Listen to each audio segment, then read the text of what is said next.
High বন্ধু, দেখো প্রচুর বৃষ্টি হচ্ছে।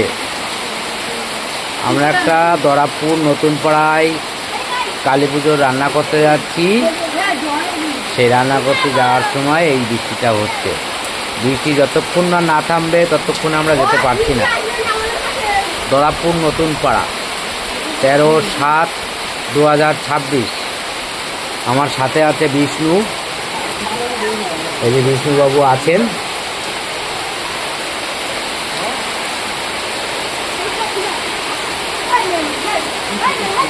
আমি রসুল্লাপুর এখন বসে আছি। প্রচুর বৃষ্টি হচ্ছে।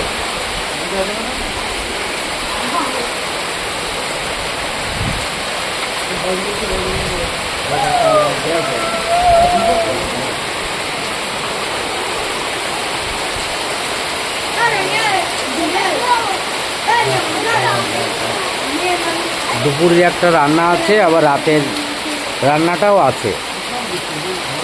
এত পরিমাণে বৃষ্টি হচ্ছে তা যেতেই পারছি না। বৃষ্টিটা যতক্ষণ না থামবে ততক্ষণ যেতে পারছি না।